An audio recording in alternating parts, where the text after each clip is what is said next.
Hi everyone, welcome back to my channel, Ordinary Everydays, where we talk about budgeting, personal finance, and my debt-free journey.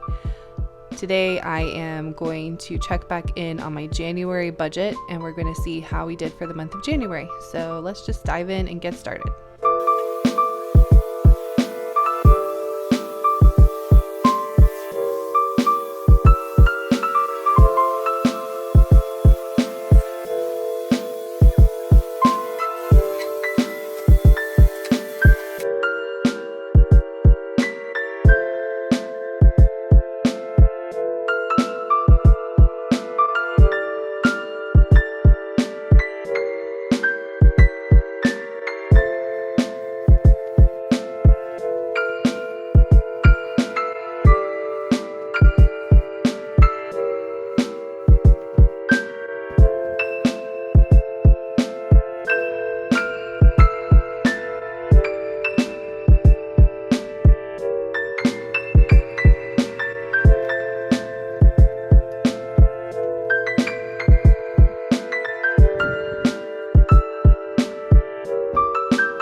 Okay, so my January budget was a little messy. For some reason, at the beginning of this month, I was just brain fog central and I could not figure out how to budget, even though I budget all the time. I don't know what, I think there were a few things that are coming out of the holidays. I'm starting a new job, or my company got acquired by another company, so it's been kind of a transition period. And we're going to see some of that in the budget today, but I think later on this year or starting in February, it's really going to start balancing out into a new routine. So this month I expected, this month I started off, my checking account had a balance on January 1st of $7,586.01. We're ending the month of January with $4,396 in my checking account, and we had some unexpected expenses come up, not unexpected, but those were taken out of savings. So really the impact of why my money went down month over month is because of the transition with my company. I expected to earn 2 paychecks. I expected to earn $6,100 or so, but in reality, I only got 1 paycheck for the month of January because we're transitioning from how my old company paid to how my new company pays. So it's going to be tricky, but starting from now on, I'll be getting paid twice a month. And I'll also have some magic months mixed in where I'm going to be paid 3 times per month, which I'm really excited for when that happens. But I'm going to budget based on my dual paycheck months. So that's going to be a little tricky because I think I know how much it is. I don't know for sure yet exactly how much those paychecks are going to be because I changed my 401k contributions. I changed my medical insurance plan. So it's really, and then obviously the number of times I'm getting paid per year is changing as well. So it's a little messy, but this month I only got 1 paycheck because I got paid at the end of December. Anyway, I'm not missing money. I just got paid on a different schedule. Or I'm transitioning to a new schedule, which I already said. Okay. But yeah, so that means my take home income was less than expected. And then my husband is still out of work. So he is in final round interviews for a job or two out there that seem like they're going to be really good opportunities. So I'm really crossing my fingers that he gets a good opportunity thrown in his lap this time, because he really deserves it after just chaos. But I wound up lending him $200, or not lending, just giving it to him to help out with his expenses. He's kind of running out of his savings. Luckily, I'm so grateful to say this. This is the first time that I have been able to hold down the budget without a huge loss or, going into debt or draining my emergency fund. Because my take home pay is at an amount where I can afford everything that we need. It's kind of bare bones right now. We're not doing like too much extra stuff. We're not really we're not doing vacations or anything like that or doing luxuries, but it is enough that we're able to squeak by, and I'm really, really grateful for that. And it's making me so paranoid about me. Like, I just want to do a really good job at work so that my job is not at risk, because I work in tech. And if you know anything about the tech industry, people are getting laid off left, right, and center right now. So I don't think I'll be laid off, but I need to hold it down on my job because I am providing right now for the family, and I feel very grateful to be able to do that, but it is a little stressful. Missing, and then I got a $28 refund because I overpaid for my phone bill, which apparently it went down. My sister-in-law handles it. We're on a plan with her. So anyway, she paid me back $28 for that. And then, so that means I'm missing $3,000 worth of income, but it will all balance out over the next couple months. And it didn't affect anything too badly. So for rent and utilities, I think it didn't affect anything too badly because I had enough in my checking to cover a full month's worth of expenses. So I'm already kind of 1 month ahead with that. So anyway, for fixed expenses, we paid $2,400 for rent. For internet, we paid $65. For electric, we paid $153, which is pretty much what I thought. And all of the rest of this is what I know. So overall, we paid $3,114.90 in fixed expenses, not including the car loans or the car notes, but just in rent and utilities and phones, $3,000. Oops, why did I do that? Okay. So I am so jealous of the budgeting YouTubers I see here, and they're like, oh, my mortgage on my home is like $1,500. I wish we missed out on that era. And right now we're renting a 3-bedroom apartment for $2,400 in a lower cost of living area compared to where we used to live. So I feel like we're getting a decent deal based on Seattle or New York prices, but for where we live, it is a little on the pricey side. I would love to cut back on that, but I can only foresee that going up once we actually buy a home at some point. I don't know what to do about that. My kids are in school, so we want to be in a good school district. Okay, so let's just go straight across. Let's go to variable expenses next.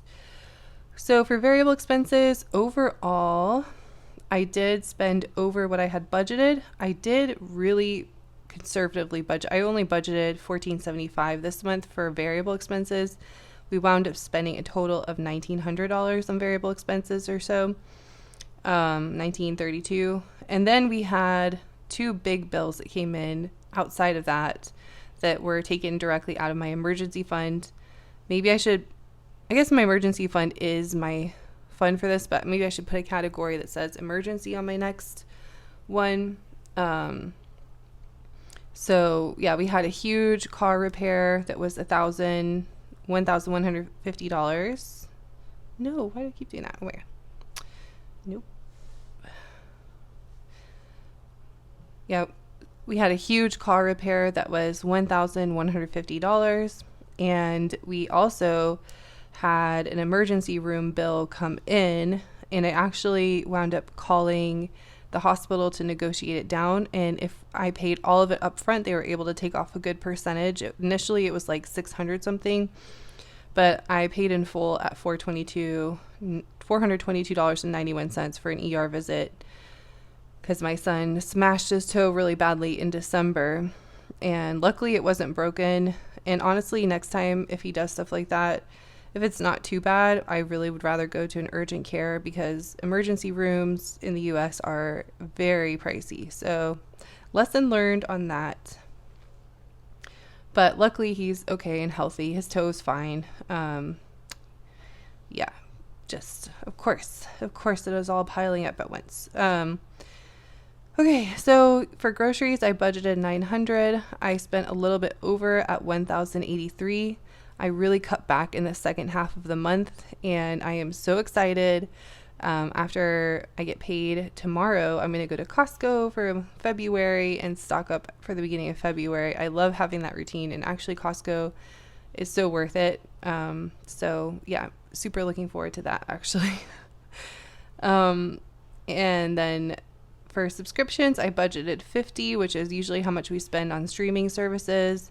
I actually went $45 over because I forgot that I had to pay a renewal fee for this app, Zinnia, which is like 40 something bucks a year, which to me is worth it because I use it all the time, and it would be like buying like 10 different journals and a bunch of stationery and all that.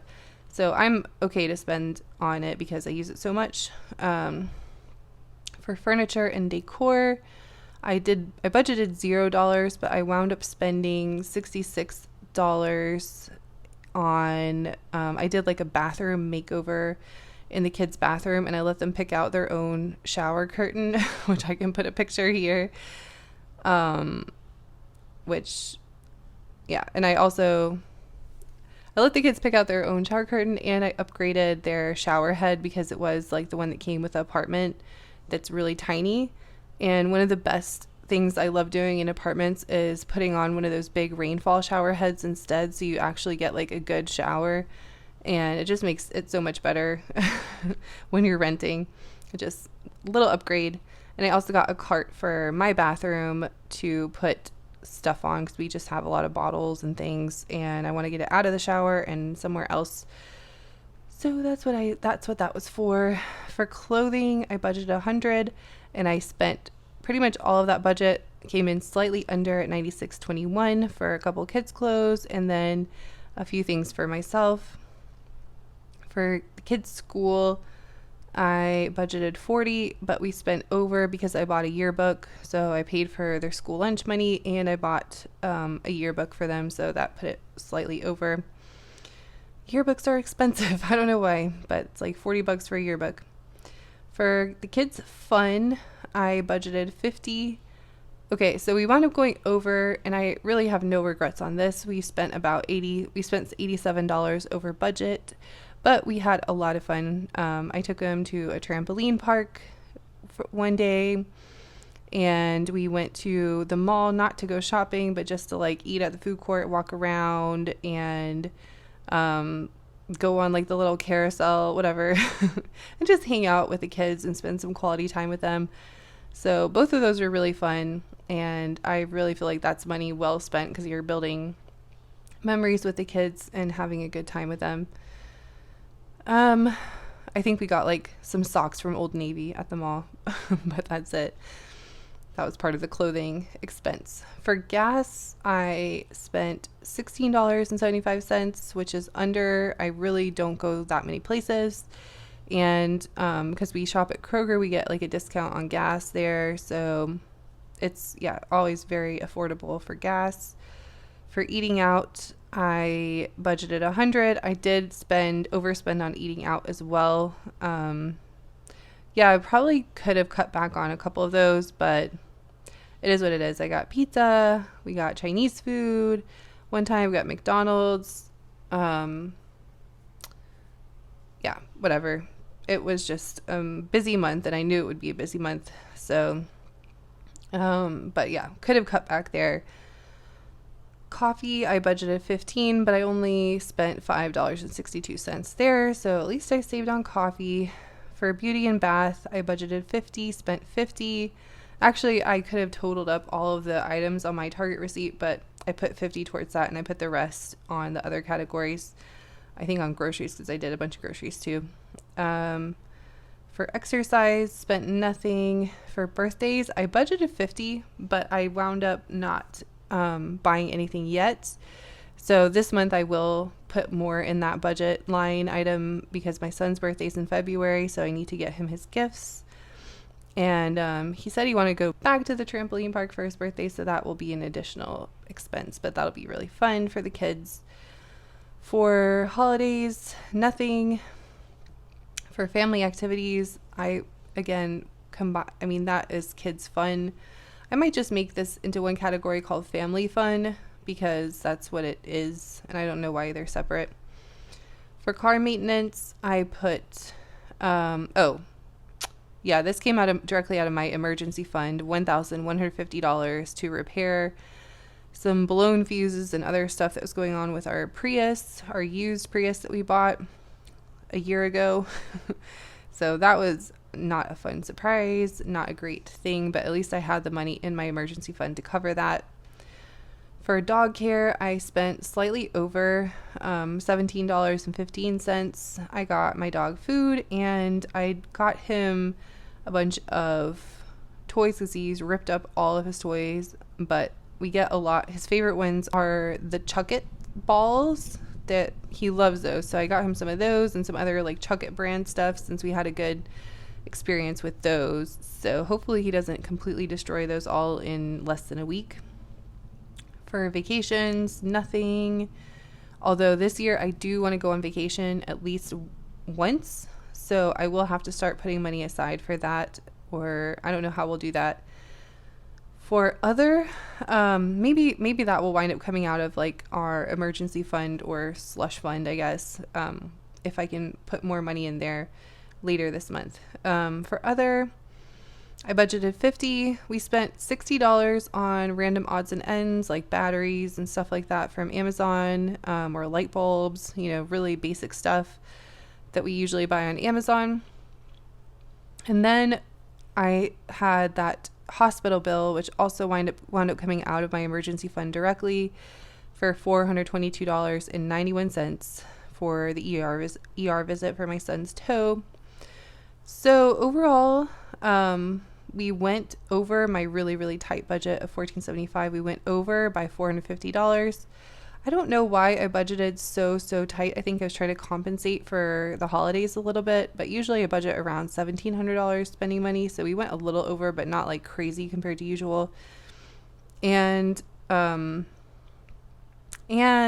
we went, I didn't realize we were going to get billed from the ER that much.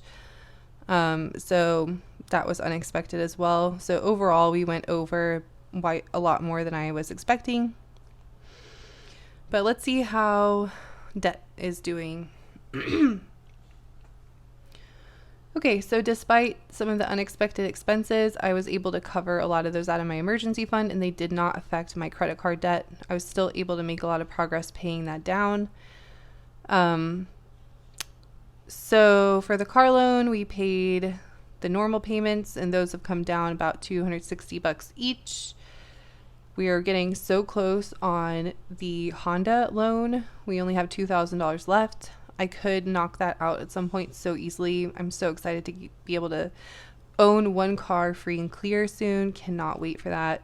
Obviously, we still have a lot of progress left to make on the Prius. And then for my credit card, so this is now the consolidated credit card that holds all of my credit card debt, which I consolidated in last fall. So I was planning to just do a $2,000 payment. I did make that payment, but then I additionally paid $1,150 for the car expenses and $450, which I went a little over for the hospital bill. And that brought the total balance from $1,237 at the beginning of the month to $11,403 at the end of the month, which is a decrease of $633.35.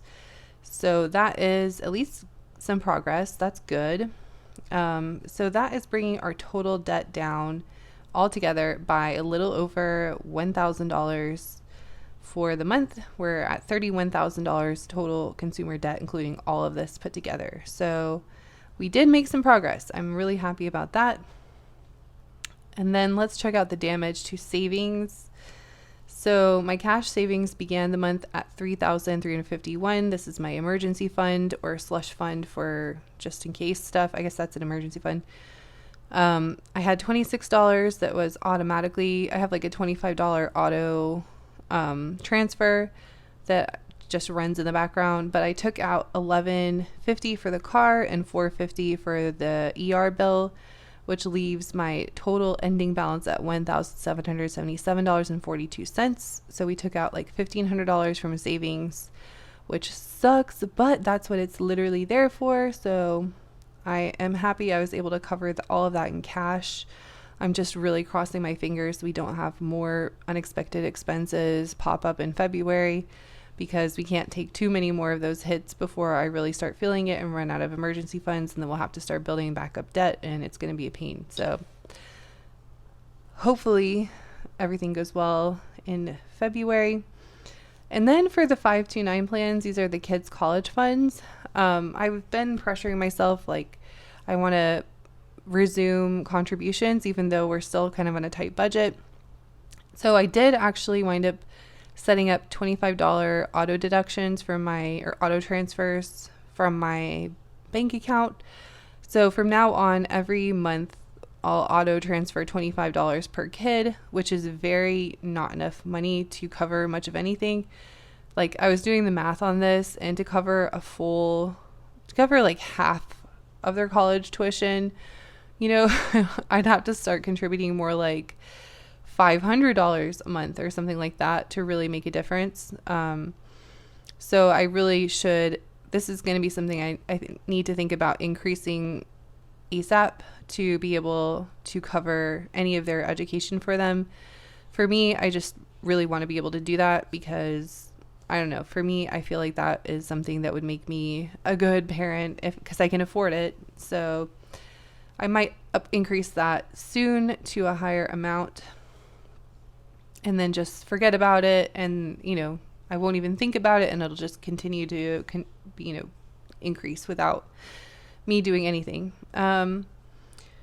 Okay, for stock, I do have stock money still in the market, and I'm waiting until we're serious about buying a house to cash that out. And so that went up by $800 this month, that investment. I have a high yield savings account with some inheritance money that, again, I'm not touching until we're ready to buy a house. This is my house fund. That went up by $123 for, because of the high yield interest rate. For 401ks, I'm continuing to contribute there, and the market went up. That one actually went up crazy amount by $2,400 this month.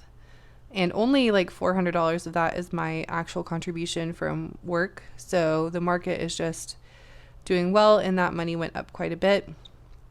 So even though I completely cashed out like half of my emergency fund, we still wound up net positive on total savings just because of the stock market going up. My 401ks and my stock both really went up by a lot, and it balanced out this, although obviously this is for retirement, so it's not exactly the same thing. This is like short term, medium term, long term over here, but it's nice to see that money growing. And my 401k at my new company is changing, so my new company is doing a 401k match, so that should my take-home pay will be like, I'm doing 1% less on take-home pay of my contribution, so my take-home pay will be a little bit bigger, but my 401k contribution will also be bigger because of the company match. So super excited about that. Okay, so that is January. I need to put everything together for February. I'm starting to feel more confident about that. I am crossing my fingers that my husband winds up getting something really good for his job, and that will really make us do so much. Like having that extra income will be really great. Right now he's handling all of his own credit cards and things like that, and I don't see that on my budget at all. I think I could, in the case of an emergency, I could extend my income to accommodate his expenses as well, and I'm like happy to do that if it comes to it, but I'm really hoping, like, he's in a couple final round interviews, really hoping one of those works out for him, and then we can go back to having like fun money, vacation money, and all that other fun stuff, yoga class money or whatever, having fun. So yeah, that is it. I'll talk to you in February. I mean, it is February. I'll talk to you on the February budgeting video, and we'll check in then. Thanks for watching and listening, and I hope you're doing well, and I hope your budget is coming along. But I'd love to hear about your progress on debt payoff and where you're at in your budgeting journey too. But yeah, talk to you later. Bye.